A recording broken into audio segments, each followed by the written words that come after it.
we tend to think that we need to solve a problem for somebody else. If they're talking to us, we feel like we should give them an answer. Sometimes people don't need an answer. Sometimes the best thing you can do is to let them go. You're listening to the No Labels, No Limits podcast with best-selling author Sarah Box. We focus on the mantra, no labels, no limits, no excuses. And now, without further ado, please welcome your commanding coach with plenty of chutzpah and heart, Sarah Box. Hey there, welcome back to another episode of the No Labels, No Limits podcast, where we invite transformational leaders, coaches, and change makers to share their stories of breaking free from limiting labels and expectations. And most often they come back bigger and better to help others. So this week we are joined by Deb Porter, a communications expert and the founder of Hold, Hearing Out Life's Drama, a unique service where professional listening is not just a skill, but a mission.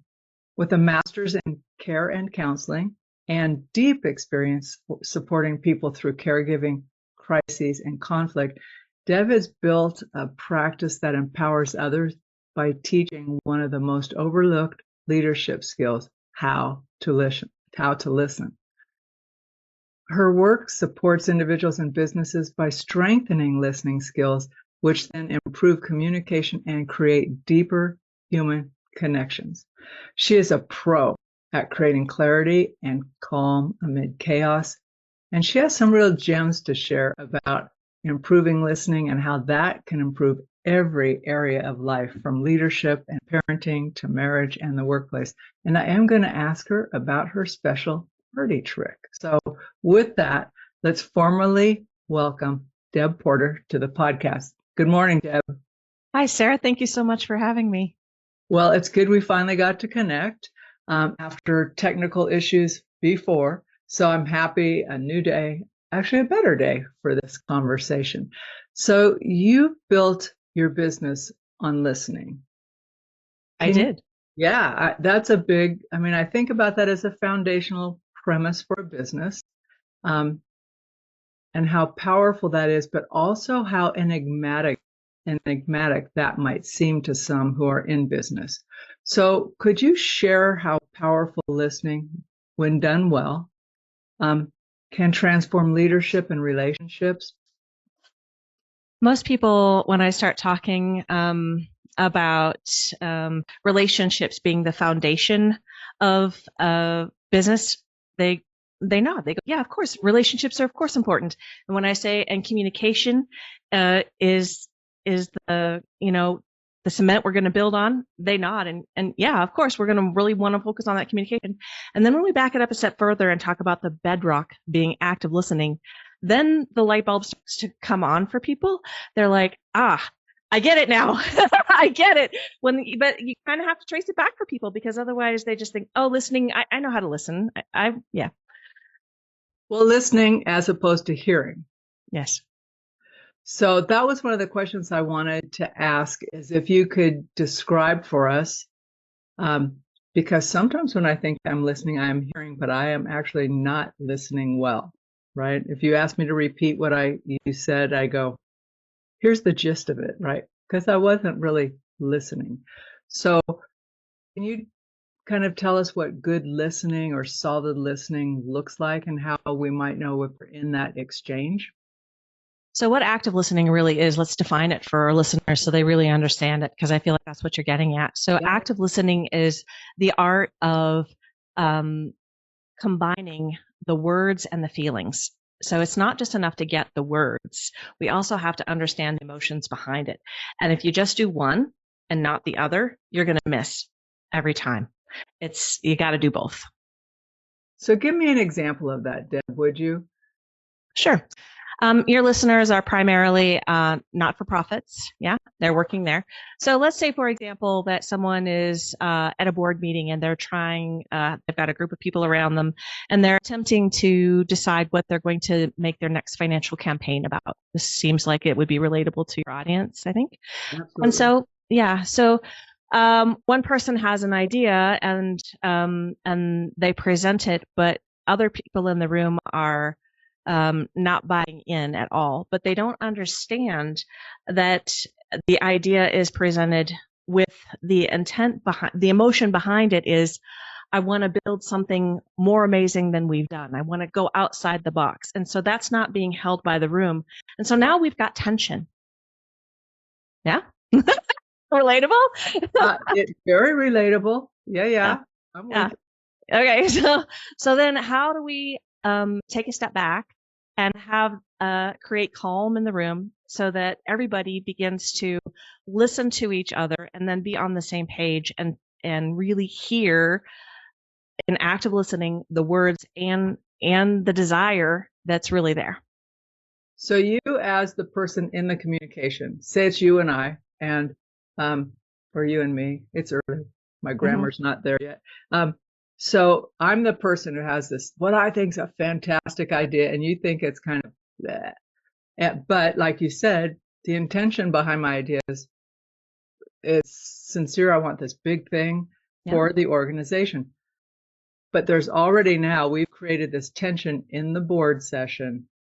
How do we back off of that? How do you, like you talked about, not only hearing the words, but the emotion, but how do you recognize that? So hopefully the group can, like you said, reach a different level of understanding and calm so that their nervous systems aren't all jacked up and they can have this meaningful conversation. It's so simple because really everybody in the room probably does want the same thing. They're all on the board serving with the same intention. And that is to make sure that everybody is uplifted. Everybody is following the same idea and mission of the organization. And so it's just as simple as taking a step back and saying, oh, isn't it amazing that we all want the same thing? Isn't it good that we all bring different ideas to the table? Isn't it awesome that we can hear what Jack, for example, Jack has to say, but we can also listen to what Sarah has to say, and we can look at all of the ideas and we can look all the way around the problem and decide what's best for the mission and really get back to that core. It'll make a big difference. What's best for the mission. Yeah. Well, that's a powerful statement, right? It helps people get off of a tangent sometimes. Or like, I know for me, I can get wrapped up in a thought and think, but no, you have to understand it. And then when you say, but let's get back to the mission, I'm going, oh, not on mission, not on message, right? So, but you're not pointing fingers at anybody and saying, that's Sarah, she's always disrupting. There's no reason to do that.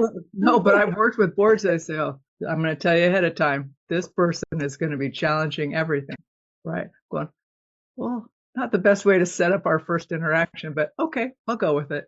But recognizing, like you said, like we're all here for the same mission, we all want the same thing, how great that is. It's very affirming. Mm-hmm. Yeah, and then suddenly it gets the opportunity to create the space for everybody to be heard. So then all ideas, because we all want the same thing, now we can look at all ideas and we're shaking them all around. And something that is a little bit more outside of the box might be considered, because now we're really thinking about something higher and we're not, and we've acknowledged the feeling. The feeling behind is we're all here for this purpose. We all feel this thing about this piece of what we're creating. Is that making sense? It does make sense. I'm smiling just because I think about, especially when you have groups that are multi-generational, it can be very easy to dismiss people who are way older or way younger than you. And sometimes it's those outlier ideas people have that are like, oh my God, what, we hadn't even thought of that. You know, how great is it? Because we could actually listen and hear what kind of something is and give space for it, hold it, like you were saying. So, you know, you supported people through moments of crises, going, as you say, from chaos to clarity. So when someone is going or through chaos or crises or navigating uncertainty and grief, how does your listening change, if any, in any way in that? I approach every conversation ahead of time. I practice what I call the core of listening, right? So, and that starts with establishing CALM. The core is an acronym. It stands for calm, outcome, relate, and empathy. So before I'm beginning any conversation with any person, as I did with you today, I am making sure that I am moving into that space with this person with clarity in myself, a piece of calm that I can then hold for me and the other person. So then no matter what happens, we're able to have emotional regulation to be able to use our prefrontal cortex of our brain. Because if we don't, then we're going to get hijacked and we're going to get off topic. And now we're going to have, we're going to have things occur that we don't want to occur. We're not going to be able to hear each other because our brains literally won't let us hear. So we can't, without the prefrontal cortex, we're not able to do the act of listening, which again includes the words and the emotions. So I want to ask this because therapists that I work with do this, what you're describing. Like they say, oh yeah, right before you came in, I cleared. They use different language, right? But it's like they take care of, excuse me, their own emotional regulation. They get clear on why we're going to be together. And I'm coming in with my own ideas of what that is, right? But what's your process? Because different people have different processes. So how do you get into that space?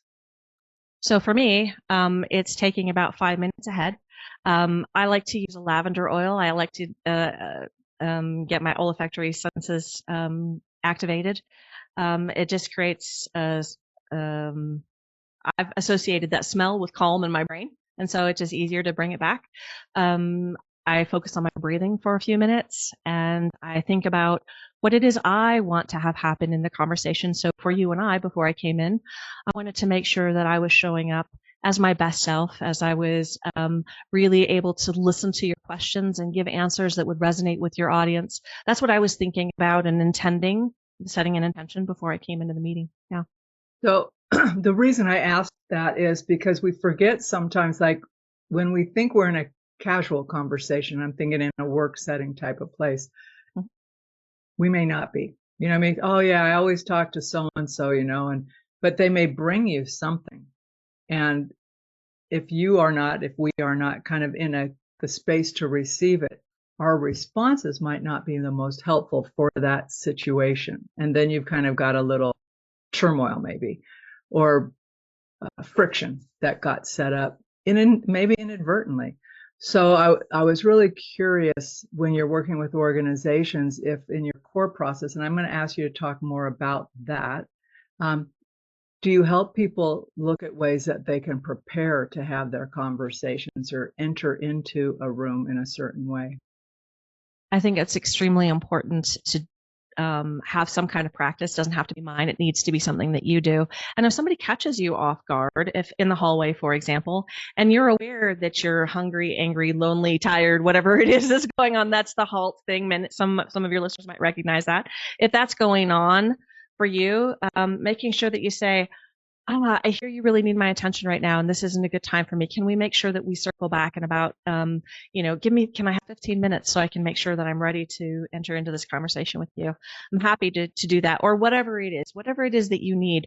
But if you're not ready to receive it, the conversation is not going to go the way that you really want it to. And it's much better to postpone it, not deny. We got to make sure we're circling back. And likewise, if a conversation gets started and then starts to go sideways, putting a pause in it, putting a pin in it and say, okay, I can feel myself losing my emotional regulation at this stage. Let's, let me come back. Let me have some time to think. Let me have some time to, get myself back into a place where I really can listen and hear you. It's so very important to do that. And it makes such a difference in communication, because truly communication determines your results. Absolutely. I love that you said, sometimes people feel like, well, if I put you on hold, then I might offend you. And which the reverse for me is true. When someone says, I can't talk to you right now, Sarah, I'm not present. Can you give me X time? I actually feel I appreciate that, because I know they're taking what I'm asking serious. I don't feel blown off unless the person typically never gets back to you, which you just described as you don't want to do that. Right. So I think you just gave permission to people to say, it's okay. I'm not right there. Yeah. And we can't be all the time. We're human. We're human beings. It's not possible to at every moment be accessible and available to everyone. Giving yourself permission to know that I don't have to be. And it is important to me as a leader, as a valuable member of this community, to show up when I am in a good space. That's really what you want to do. Yeah. and making sure that then you do that for people, and the respect that comes as a result of that is significant. But this doesn't only benefit in workspaces, right? I mean, in relationships and home, I think sometimes it can be even more powerful. So do you encourage people to, or tell me how you see this in personal relationships? Yeah, I love it so much because everything that I teach in business it can come home with you, and that's so incredibly wonderful. That's so big for me. I'm like, I have about 12 things exploding in my mind. I'm like, oh, I could go here, here, here, here, here. So, let's pick one and dive in. The first thing that came to mind was I worked with a woman named Jennifer. She was doing medical sales in healthcare, and she and I sat down to talk one day, and she complained and complained and complained for about 10-15 minutes about how on every call that she was getting that came in, people were wanting to talk about what was going on in their life and complain about things that were going wrong. And she's like, and I need to meet this quota for my sales. I have to do this. And so I said, if you just will take a few moments, and I waited until she was done because she needed to be ready to receive what I said. And so I said, are you open to a suggestion? And she's like, oh, you have a suggestion? There's something I can do? Because she really thought she was trapped. I'm like, no, you're not trapped. Here's what she can do. And so then I presented to her how she could actively listen to the people in those conversations very quickly and shorten that time. So she began to do that. And suddenly her sales increased and people were asking for her extension at the end of the calls. And then at the very next time after I talked to her, she's like, Deb, not only did I figure out that I could do that at work, but I figured out I could do it with my kids at home. This is why this whole example happened, because I could do it at home too. So I loved that for her because she was so wise to be able to see, yes, this matters not only in my interactions with the people I'm working with, but also at home. And the thing I love about things working in dual locations, especially at home with their kids, is it shows them a pattern. Here's how to ask for what you need while being respectful of others, and it's hard sometimes for kids to know it's okay, but here she is modeling, and it's working at home. So that's a great example, Deb. What are some of our communication missteps, though? Yeah. In my course, I call them pitfalls. I have a lot of them. But I would say the top one, then the way people miss the most is jumping in to fix things. I think men are often called out for this unfairly as doing it more. In reality, in an example where someone was invited to actively listen in a study,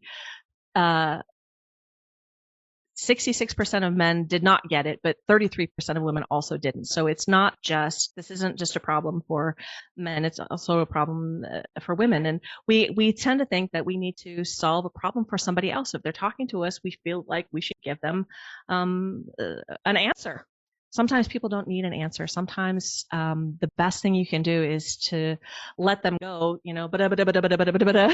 and I don't know what to do, because that's often what they say, and I don't know what to do. And you're like, oh, well, I can see what you should do. But instead of saying that, if you'll just take a moment and pause and say, oh, I hear that's really frustrating for you right now. What is it that you'd like from me in this moment? Did you just need me to hear how hard that is for you? Or did you want to problem solve or something else? And when you say it like that, there's just such relief on the part of the person, because now I've been heard. Now I'm in charge and I get to control what's going to happen next. And you're in a place where you can just receive that and give that. And isn't that so beautiful? Well, it is. The other thing that you're like, just listening to you say that, the other thing, if you are the person listening, it takes the stress off. You don't know what they need until you ask the question that you asked, right? So you don't have to sit there thinking, okay, this is what they should do in that situation. Oh, over here, this should do this. All you're doing is listening and paying deep attention, and then see and sometimes people say, I think I'm good. I think just saying that, I'm more clear. Yeah. Pressure off. Yeah. I might have been in that 33% of people, though. I don't think there's any judgment. This is one of the things that I really try to make sure I help people understand. Only 2% of people in our nation have ever been taught to actively listen. We're told from the time when kindergarten, listen, but we're not taught how to do that unless we've gone on to some higher level degree, to some master's level degree. I ask people over and over again, have you ever had any education in active listening? And people are like, oh my God, no, nobody ever really did teach me how to do that. I didn't know that there was a framework that I could apply. I didn't know that there were things I could do to do it better, to know how to do this thing that everybody expects us to show up and do well in our life every single day. Isn't that fabulous? It's amazing. I wasn't taught any of that until I volunteered. And guess what type of organization taught me to do active listening? I would guess the church. Suicide prevention. Suicide prevention. Okay. Yep. It's like you don't need to be talking, you need to be listening. Yeah. And boy, and it was all of what you were talking about, like that, okay, what am I hearing? What am I feeling? And then unless someone was like in a moment crisis at that moment, then there was an emergency protocol, but your job was to listen and be present. And boy, does that take some practice for me. Does. As someone who talks a lot, it's like just listen. So, so you talk about core a bit more. We talked about the C. Let's talk a little bit more about your process. Yeah. So the next thing you want to do is, if you can, early in the conversation, determine what outcome someone's looking for. So, for example, do they really need to vent? Or, are they looking to problem solve? Like, establish that early on. What is the outcome they're looking for? Do they simply need to be able to verbalize it in their head to hear it for themselves? That might be all that they're looking for from you. And so if you can determine what it is that they want from the get-go, the conversation itself will help them to feel, that's great. Like for us, I determined that the outcome that we were going for from the beginning is that we were going to have a conversation for 35 to 40 minutes, and that your listeners would come away with some practical tips that they could apply immediately in their life today. And so that's what the outcome for us is, right? So, yes. And so establishing that outcome and then making sure that you're taking steps to move towards that as you're having the conversation, is really key. So that's the O, the outcome. Relate. This is the biggest part of it's really complex because it includes a lot of different things. Relate includes body language. It includes the practical thing that most people think about when they think about listening is, I should pay attention. I should not have distractions. I should make sure the TV's off, the radio's off, like the phone's put away. Like I'm not responding to other things in my environment. Like there's that. Then there's also the, in relating, you want to make sure that you're asking good questions. Like you have to be able to stay engaged here and ask those questions and finding the right ones to really facilitate that. And then finally, the E is empathy. And that's really the heart of the listening. And sometimes empathy is understanding that you really can't know what it's like for someone else. You really can't know. And that for me was a really big aha moment, and letting that be okay. Like, cause I want to know for you. I want to know what that's like for you. I want to know. I want to feel like I get that. But there are some experiences that you really can't know, and being able to offer that as something too is really, really important. Well, so when you're in a situation where you can't know, do you act or talk? Well, do you inquire differently, I guess, or do you respond differently? Do you just say, there's no way I can understand what you're going through at this moment, but I'm here, I'm present in whatever way is, how do you acknowledge that?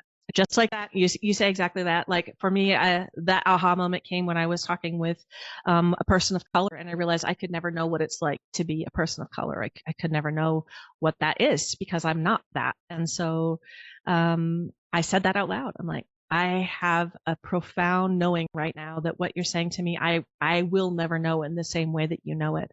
And I care about you, and I want to be here for you, but I also understand that I can't really understand. And she almost started crying because it was so powerful for her. Because she needed to know that I cared, but that I also accepted that I couldn't know. Does that make sense? It It was makes like perfect sense. really powerful for her. Yeah. Well, and it's sometimes what bonds us, in a way. Mhm. It's like you can know some things, but not all things. Yeah. And just to have that acknowledgement of someone saying, I have no idea what this is like for you. Yeah. I can't know. I That's can't never know. happened to me, or I'm not in that situation. But you can also, with your empathy, get a clue from talking to that person, like how they're feeling, and be present with that. Which brings me to a question for you. Um, the line between being empathetic and taking on someone else's grief and trauma, um, or like moving into a rescue role with someone. Yeah. And I can see that. I mean, I've seen that happen in work situations. Oh, let me just fix that for you. When all they were asking is, could you show me what key to push here, right? Um, to at home in certain situations. So, can you fix us? So that's the absorption pitfall that I talk about in my course. When you start to take on the feelings or emotions of somebody else and then get waterlogged yourself and lose the ability to hold space, that's a huge mistake many people make simply because they're not prepared. And that's why, going back to that calm, that's why that's so very important. Somebody's presenting with you, pushing a key on the keyboard, that's one thing. That's the fixing thing. We're going to step in, we're going to fix it for them. But the absorption, that's the taking on the feelings or this happened a lot in my experience, and part of the reason I developed my business all around listening was because I was in a situation where I was a caregiver to my husband for 8 years, and my family and friends, they wanted to help me so very much. They really did. But when I started to talk about how overwhelmed and difficult things were, they didn't know how to hold space, to hold on to themselves in the midst of my turmoil. And it's something that's really, really key. They hadn't been trained. So I understood why they couldn't do it. I still needed somebody to do it, which meant I needed to find someone outside of, my circle to do that for me, because it was a lot. And I think because I did that, it made me incredibly strong for others. But it's How did possible you to learn this communicate skill. that? Yeah, how did you communicate that with your family? My brusque is like, I know you love me, but honestly, I got to have someone with more skill. That's a little, but it's hard. People feel frustrated. It's like when one of your good friends is going through something and then they kind of start backing away because it's too much. And Yeah. so, how did you maintain relationships with your family as you were going through all of this? I did, but I stopped looking to them for the thing that I really needed. I stopped expecting it. You can't get from somebody what they don't know. And so if they don't know it, find somebody who does know it. Yeah. So I think for me, yes, my relationships are still there. Did they deepen in the way that I might have hoped for? No, they didn't. And that's okay. It's Yep. okay. My family and my friends, they are who they are. And I understood why their responses were what they were. And I have compassion and love for them in their being. And I hope for their journey that as I've created my business and talked about this ad infinitum on all kinds of social media, that maybe they've picked up and learned some things from that. Oh, I understand that maybe I missed right there for Deb. Oops, that's okay. I don't no hard feelings at all. No, just love. Just only ever just love. It's not always easy to be who we wished we could be during a time for someone else, and you're coming back with compassion and acceptance. It's the healing piece. If they choose to pick it up, so that's why I asked that, because I think a lot of people go through that, where they're in what I not necessarily over their heads, but it's a situation they never envisioned themselves to be in. Mm-hmm. Um, I-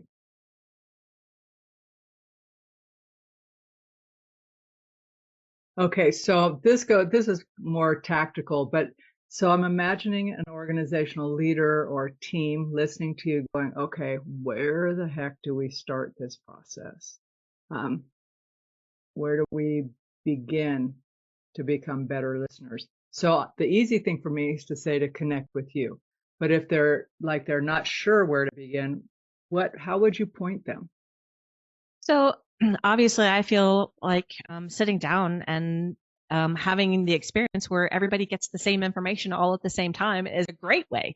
Like, let's talk about what is active listening on your team. Let's give everybody this knowledge and show them how to use it, so that now we all have the same experience and the same language. Every time we come into the next conversation with each other, everybody's on board and knows, oh, okay, this is how we're going to interact with each other. And so now we're using this active listening to build our relationships, to build everything, to move forward. And that would be a very simple thing to set up because it could be done online with you. Yes, easy. Just saying. It's like, yeah. Well, it's a way people go, oh, that felt safe. I learned something. I have something to practice, and then it's a way to benchmark where are we right now as an organization and where might we want to grow and be stronger in our communication and listening skills in particular. Cool. Okay. You said something. You shared something in our preparation stages, saying that you have a party trick, a very special party trick. So I want to know about your party trick. So many of your listeners may be familiar with the Myers-Briggs inventory. And so my party trick is I'm really good at being with somebody for 5 to 10 minutes and being able to identify very quickly what the type is. And most people are like, how'd you just do that? But I used it when I was starting out. My background in training is actually as a United Methodist pastor. That was my background. And so I started to use it in ministry as a tool to be sure that I was interacting with people in my congregation in a positive way. And so I started to make it a game to play with myself to figure out, oh, how quickly can I figure out somebody new would come into the door? How quickly can I figure out what type they are? And to make sure that I'm meeting their needs. Like if they're extroverted, they're going to need more from me than if they're introverted. It's a different kind of thing. And so I just began to play with it. And so yeah, now I can very quickly identify and pick up on what people are. That would freak me out a little bit, but it really doesn't, because I'm listening to you. I'm thinking, and you mentioned you were close. I was. You were exactly right. I'm on the line. On one, like depending on what's going on, I'll either go between perceiving and judging, right? But the rest of it is so far into the zone. It's like, no, you are introvert. You're not even close to any line on that. So anyway, it cracked me up when you wrote that, but I see how you would want to know that to help be more present for people as they're coming into your congregation. Yeah. So I think what I want to ask you is a couple last questions. And one is, how do you personally define success? I think success for me is walking away from an experience and feeling positive about it. That's what success is for me. Okay. And this is a question that one of my clients is currently asking. It's, an existential kind of question. But when do you know it's enough? What is enough?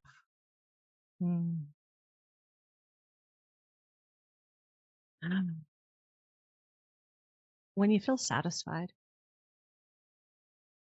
Very cool. I'm on a mission to find different answers from people. I'm asking because I like to know, like, your definition of success, super great, right? You can reach that. I think that I spent a lot of time thinking about enough, especially when I was parenting. I was very aware that there could be a bit of it. I was talking to my best friend last night about this pendulum that swings, right? Like overcorrecting, like we knew how we were parented, decided we didn't want to do it that way, so that we swing the other way too far.